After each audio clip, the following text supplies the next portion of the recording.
예, 오늘의 정치권 이슈 날카로운 그리고 시원한 분석을 통해서 여러분들과 함께 생각해 보겠습니다. 박찬종 변호사 스튜디오에 모셨습니다. 어서 오십시오. 안녕하십니까. 예, 자 제가 앞서도 말씀드렸지만 이완구 총리가 부패와의 전면전을 선포를 했는데 먼저 이 이완구 총리의 발언 직접 들어보시고 저희 얘기 계속 나눠보겠습니다. 저는 어떠한 대가를 치르더라도 부정부패를 발본색원하겠습니다. 정부는 모든 역량과 권한, 모든 수단을 총동원하여 구조적 부패의 사슬을 과감하게 끊어내겠습니다. 예, 대표님, 이거 이완구 총리의 발언, 부패와의 전면전, 원래 원고인 부패와의 전면전이었다가 발본색으로 이렇게 바뀌었다 그러더라고요. 어떤 게 더 전 무서운 말인지 모르겠습니다만 어떻게 보십니까? 이완구 총리가 그 전면전을 선포했는데 예, 그것을 두고 생뚱맞다라든지 예, 그다음에 부정부패를 추방할 자격이 있는 사람이냐라든지 하는 일부 시비가 있지만은 신 교수님 지금 조금 전에 모두에 말씀하신 것처럼 부패 척결은 이 시대의 최대 일선의 과제라고 저는 생각합니다. 그렇기 때문에 거기에 따로 시비를 붙일 이유가 나는 없다고 생각하고 편파적으로 하는지 얼마나 깊게 들어가는지는 저 사태를 일단 지켜봐야 된다고 생각합니다. 편파적으로 하는지 어떻게 되는지 그 편파성이라는 게 어떤 건지는 모르겠습니다만 일각에서는 지금 전 정권, MB 정권, 이명박 정권을 향하는 것 아닌가라는 얘기가 나오고 있거든요. 그러한 일부 시비거리가 생기게 돼 있지요.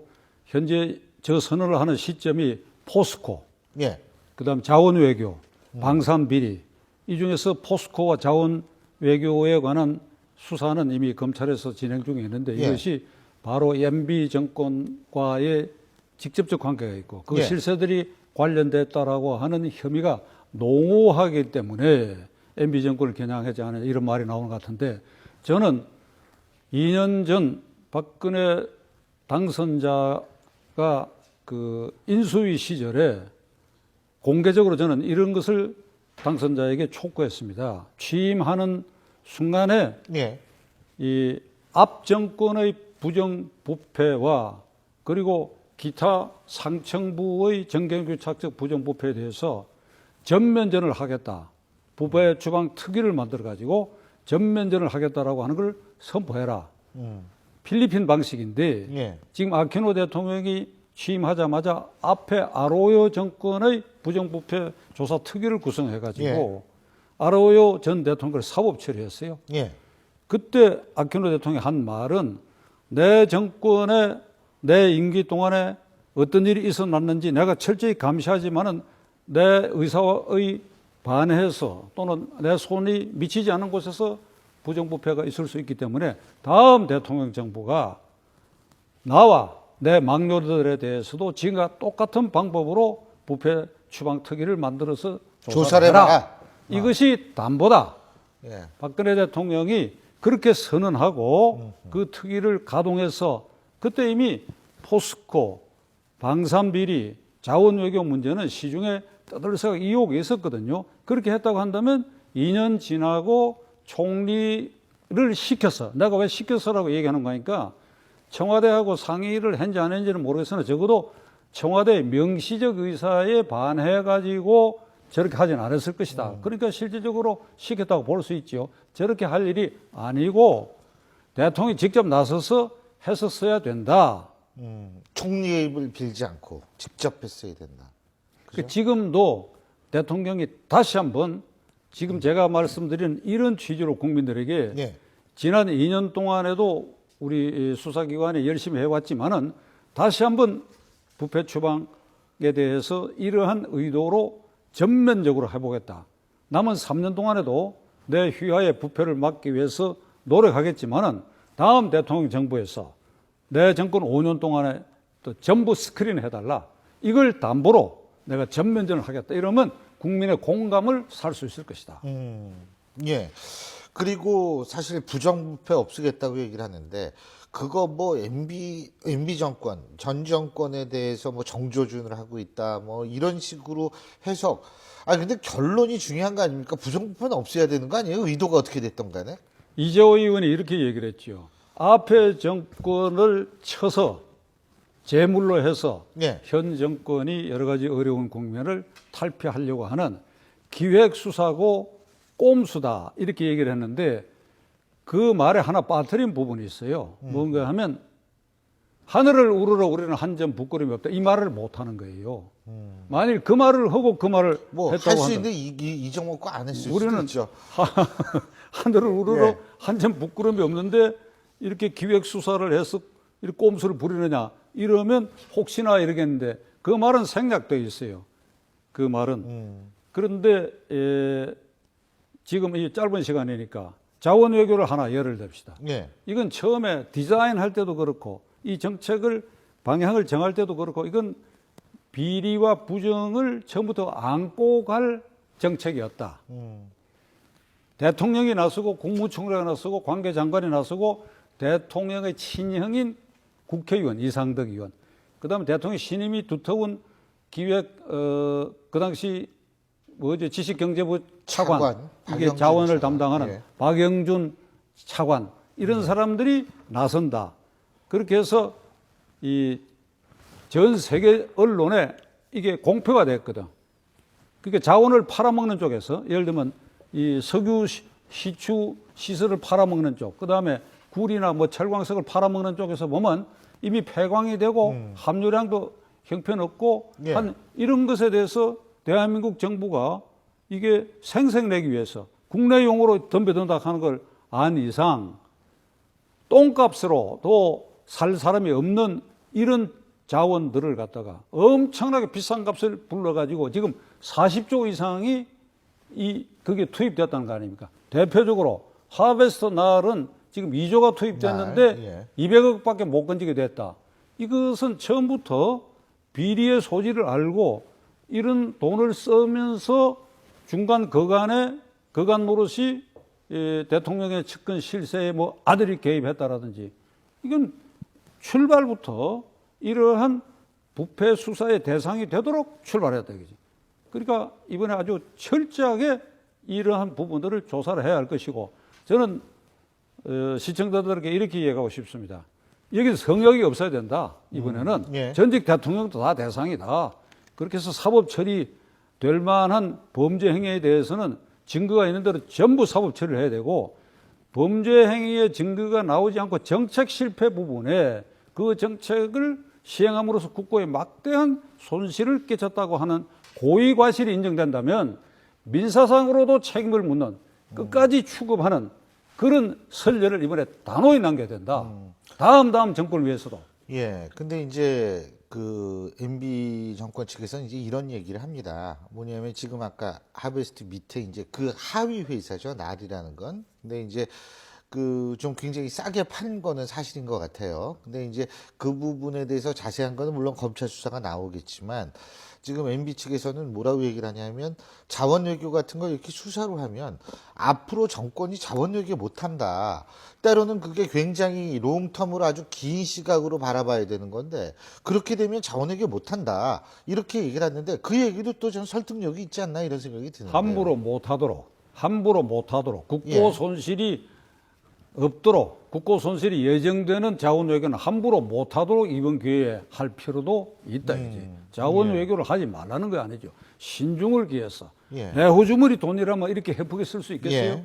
그런 점에 대해서 경고를 올리기 위해서 철저한 사법 처리 대상자가 있으면 처벌하고 예. 아니다 하더라도 고의 과실이 있을 때 정책 실패에 대해서는 국가배상법에 의해서 그 해당자 그것이 대통령이건 장관이건 간에 민사상 책임을 철저히 묻는 이런 선례를 만들어가는 것이. 그러니까 박근혜 대통령이 다음 정권에서 내 정권 아래서도 이와 똑같은 어떤 유형의 부패가 있는지 그 조사해서 우리도 사법 처리 대상이 되면 해라 하는 담보를 이번에 보여야 되는 것이에요.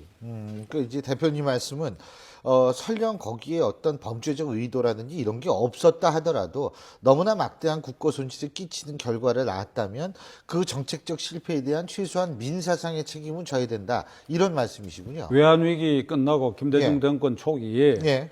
외환위기 촉발 당시에 경제부총리 강경식 씨하고 청와대 경제수석이었던 김인호 씨를 사법 처리했는데 예. 저는 그때 이게 좀 심하지 않았느냐 하는 생각을 했습니다만은 그 뒤에 이 정권마다 오면서 정책 실패가 있고 이와 같이 국고를 낭비하는 일들이 생기는 걸 봐서 정책 실패에 대해서도 준엄하게 민사상 책임을 물어야 되고 사법 처리 대상이 되면 엄중하게 사법 처리 대상이 되고 그 대상에는 전직 대통령도 절대 예외가 돼서는 안 된다. 예외돼서는 안 된다. 알겠습니다. 이거는 좀 이제 좀 다른 얘기인데 그 정무특보 위촉장을 이제 수여를 했습니다. 그런데 일부에서는 이런 얘기를 하더라고요. 특보 임명장을 줘야 되는 거 아니냐? 예? 위촉장을 준 이유는 하도 말들이 많기 때문에 예? 지금 겸직 논란도 있고 뭐 여러 가지 말들이 많기 때문에 위촉장을 준 거 아니냐 이런 얘기가 있는데 어떻게 보십니까? 지금 청와대가 말들이 많은데. 전하 신 교수님으로 예. 하여금 표준 한글 사전을 찾게 만들고 있는데 임명위국장이건 위촉장이건 그 표현에는 아무런 문제가 되지 않아요. 실질적으로 대통령 특별 보좌역으로 오늘부터 일하라고 시키는 증표니까 예. 지금 요 한글 사전 찾을 시간이 없어서 그런데 예. 그 의미가 없는 일이에요. 그거 갖고 그걸 합리화할 수 있는 일은 아니고 문제는 국회의원을 현직 의원을 장관으로 임명하는 것도 물론 위헌이고 그것이 가능하다고 규정된 국회법 그 조항 자체가 위헌이에요. 누군가가 위헌 제소를 하면 나는 위헌 판결 나리라고 생각합니다. 예. 또 나아가 정무특보 이것도 당연히 위헌이에요. 이렇게 생각하면 됩니다. 우리가 국회의원을 뽑을 때 어디에 써먹으려고 뽑습니까? 유권자들이. 헌법 46조에 규정되어 있는 국가이익을 우선하여 양심에 따라 직무를 행하는 국회의원으로서 국회에 가서 일을 하고 그럴 때 창을 하나씩 들려줬거든 국회의원한테. 이거는 저 사인펜이지만은 창을 들려줘서 국회의원들에게는 이 창을 어디에 쓰느냐? 대통령과 행정부에 비판하고 견제하는데 이 창을 쓰라. 여기서 아주 대단히 잘못하는 일이 있으면 아주 찔러라. 예를 들면 탄핵 같은 것도 이 발의해서 하라. 이렇게 아주 세게 찌를 때는 찌르고 보통 때는 이 창을 휘두르면서 비판 견제하라. 이렇게 뽑아놨더니 이 국회의원들이 이쪽에 가가지고 방패를 든 편에 가가지고 장관이 되고 대통령의 비서가 돼가지고 이 사람들이 창과 방패를 동시에 갖게 됐다. 그 창을 무력화시켰다. 그러니까 이런 국회의원을 우리가 뽑지 않았지 않냐 이 말이죠. 그러면 여기 가려고 그러면 의원직을 사퇴를 해라. 예. 오늘 아침 말이죠. 오늘 예. 아침에 이화대학교 교수인데 내가 이름을 밝히지는 않겠어요. 박모 교수가 유력지 조간신문에 칼럼을 썼는데 이런 표현을 썼어요. 이걸 이제 말하자면 비판하면서 근데 그건 장관의 경우를 예를 들었는데요. 겸직 장관. 국회의원이 장관이 돼가지고 정부 발의 입법을 국무회에서 방면을 쳐가지고 국회에다가 넘긴다 그지. 근데 이 장관이 국회에 가서 또 그것을 찬성표를 던지게 된다 이거지. 그러니까 셀프 표결을 한다. 그러니까 이거 어떻게 삼권 분립에 이게 어긋나느냐. 제가 앞에 설명 이거는 이제 헌법적 견지에서 삼권 분립 위배된다고 얘기했는데 그 박 교수님 말은 아주 명료하게 셀프 입법을 하고 있대요. 셀프 표결을 하고 있다. 그러면서 마지막 이런 말을 했어요. 이제 삼권 분립이란 말은 서양사 정치 사상사에 그냥 한 제도로 옛날에 이런 일이 있었구나, 이런 제도가 있었구나 하는 것으로 남길 수밖에 없다. 대한민국의 삼권 분립은 없어졌다. 이런 글을 썼는데 이걸 청와대에 법률 참모도 있고 하는데 대통령이 왜 이를 깜빡하도록 했느냐. 대통령은 헌법 66조에 헌법수호 최고 책임을 지고 있어요. 그런데 대통령 자신이 장관을 여러 명 임명하고 정무특보까지 임명했어. 그럼 과거에 장관 한두 명 임명한 거는 묵인해왔어요. 그것도 위헌이야. 그런데 이번에는 6명이나 되고 정무특보까지 9명이나 이렇게 했다 이거지. 헌법수호 최고 책임자가 헌법 취지를 훼손했다. 그럼 청와대에 법률 전문가가 있을 거 아니에요? 대통령 헌법을 깜빡했다 하더라도, 그러니까 난 도대체 청와대 참모 기능이 왜 이직이냐 하는 의문이 하나 있고, 두 번째로는 세론이 이렇게 들끓는데 장관 된 사람은 청문회를 거쳤다고 치고 임명장을 받는다 하더라도 정무특보 세 사람은 청문회 과정도 없고 여론이 들끓으면 본인들이 알아서 대통령을 좀 편하게 하고 예. 자기들은 이 지명을 철회해 주십시오 하는 것을 어제쯤 왜 그것을 못하느냐 이거죠. 그리고 왜 이런 천박한 사고방식을 가진 사람들을 나는 감히 얘기하는데 이 정무특보 세 사람의 지역구가 다 어딘지 모르겠으나 그 지역구 유권자들은 이걸 부끄럽게 생각하셔야 돼요. 다음에 이 양반들이 나오면 의사결정을 똑똑히 하십시오. 어쨌든 정의화 국회의장이 정무특보가 과연 그 겸직 심사 대상이라는 입장은 확실히 고수하고 있으니까 심사 대상의 결과를 한번 보면은 알 수가 있을 것 같고요. 뭐 사실 국회의장이 그런 말이 나오도록 된 사태, 예. 그런 말을 듣고도 청와대에 꾸역꾸역 가가지고 위촉장인지 임명장을 받는 저 천박한 뭐 하고제비들, 이걸 도대체 국민은 어떻게 봐야 아니, 되냐? 그러니까 뭐 사실은 좀 보기 이상한 장면도 많죠. 장관 후보자가 다른 장관 후보자를 청문회하는 일부터 시작을 해서 예를 들면 대통령 특보로 위촉이 이제 오늘 위촉장을 받았습니다만 특보로 지명된 사람이 청문회에 나가서 장관 후보자, 대통령이 지명한 장관 후보자를 청문한다는 사실 자체도 상당히 보는 사람이 어색했던 것만은 사실입니다. 그러니까 시 교수님, 예. 지금 우리가 이렇게만 얘기해 버리면 말이 날아가 버리는데, 그럼 왜 지금 국회의원들이 장관 자리를 탐하고 그다음에 정무특보 자리를 왜 이렇게 목매어 하면서 탐하느냐 하는 예. 그 원인에 대해서 어떤 평론가는 이 국회의원들이 정무특보나 장관 자리를 가볍게 여기기 때문이다 이렇게 얘기를 하는데, 저는 거꾸로입니다. 이 사람들이 국회의원직을 우습게 보는 거예요. 왜 우습게 보느냐? 이 사람들이 전부 새누리당의 전통적 지지 지역에서 공천장 받고 쉽게 된 사람들이에요. 그러니까 국회의원은 어차피 줄만 서면 공천장 받고 그 공천장 임명장이니까 확률적으로 되기도 쉽고, 그다음 국회의원 숫자가 많단 말이죠. 그러니까 장관 숫자는 적고 정무특보 숫자는 적으니까 그 희소 가치가 있는 이거라도 해야 되겠다고 목을 매는 거예요. 이거야말로 아주 천박한 생각들이야. 그럼 어떻게 되느냐? 국회의원 되는 걸 어렵게 해야 돼. 국회의원이 되면 그 지역 유권자들을 두려워해야 돼. 민심을 두렵게 만들어야 돼. 이것은 결국 공천권을 지역 주민들에게 하방하는 길밖에 없어요. 예, 어쨌든 뭐 일단은 뭐 본인들은 또 할 말이 많을 거예요. 정무특보로 임명된 분들. 무슨 할 말이 있겠어요? 아니 뭐 대통령이 임명을 했으니까 아니 저한테 야단치지 마시고요. 자, 내일 3자 회동합니다.